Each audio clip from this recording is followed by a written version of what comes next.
کیا آج خیر امت ہیں ہم؟ ابھی ڈاکٹر صاحب فرما رہے تھے نہ G8 میں نہ G15 میں، وہ امریکہ کی کنیز اقوام متحدہ فیصلے کرتی ہے عراق اور افغانستان کے بارے میں، ہاں یا نا؟ پچھلے 50 سالوں میں 70 سالوں میں سب سے زیادہ خون کس کا بہا؟ الزام ہم پر، ہم ٹیررسٹ ہیں، اللہ اکبر کبیرہ، ہم مسلمان ٹیررسٹ ہیں، الزام ہم پر ہے۔ ارے جواب تو ان ظالموں کو۔ پچھلے 50 سالوں میں لاکھوں جانیں کس کی گئیں؟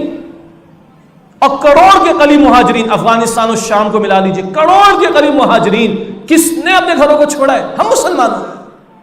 لیکن سوال ہے کہ کیا خیر امت کے ساتھ یہ ہو رہا ہوتا ہے؟ یہ خیر امت کی حالت ہے؟ نہیں، امت نے وہ کام چھوڑا ہے جو کام رسول اللہ کے ختم نبوت کے بعد ہمارے کاندھوں پر۔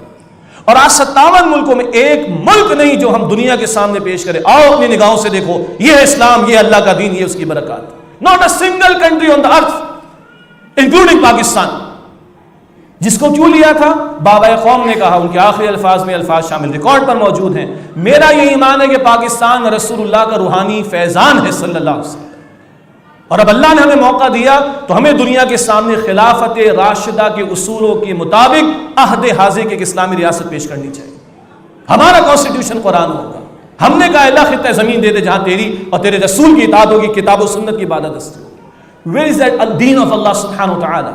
اے خاصہ، اے خاصان رسول، وقت دعا ہے، امت پہ تیری آ کے عجب وقت پڑا ہے، وہ دین جو بڑی شان سے نکلا تھا وطن سے، پردیس میں وہ آج غریب الغربا ہے۔ ایک خطہ زمین نہیں ہے۔ بہرحال ہمارا قرض زیادہ بڑا ہے اس سے کہ ملک ہم نے اسلام کے نام پڑھ لیا، ہم نے کلمے کے نام پڑھ لیا، ہم نے اللہ اور اس کے رسول کے نام پڑھ لیا صلی اللہ علیہ وسلم، تو ہم زیادہ مسئول یعنی اکاؤنٹیبل ہیں اللہ کے ہاں۔ تو عقیدہ ختم نبوت کو ماننے کا لازمی نتیجہ، جہاں ایک طرف وہ پیغام پہنچانا جو رسول اللہ پہنچا گئے صلی اللہ علیہ وسلم، وہیں وہ دین قائم کرنے کی جد و جہد کرنا ہے جس دین کو قائم کر کے رسول اللہ ہمیں دے گئے صلی اللہ علیہ وسلم۔ اور ہاں، میں اور آپ دنیا کو کہیں اسلام بڑا اچھا دین ہے، دنیا کہے گی ہوگا۔ ہمارا آپ کہیں دنیا کی بہترین کتاب قرآن ہے، تو برنارڈ شاہ نے بھی کہا تھا کہ یس، when I read the Holy Quran there is no better book than the Holy Quran in the world۔ اگلا جملہ کیا تھا؟ But when I see the Muslims there is no worse nation than the Muslims in the world۔ کیوں؟ یہ کہتے ہیں قرآن بہترین کتاب ہے کدھر بتاؤ؟ دیکھیے کوئی سلیم الفطرت ہوگا، تلاش حق میں ہوگا، اللہ پہنچا دے گا انشاءاللہ اس کو۔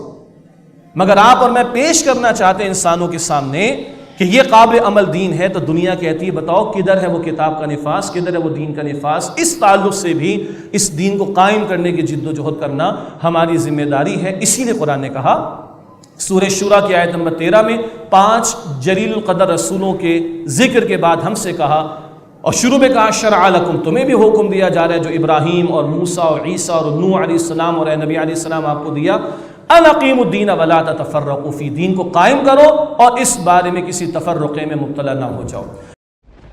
لا الہ الا اللہ محمد رسول اللہ، لا الہ الا اللہ محمد رسول اللہ۔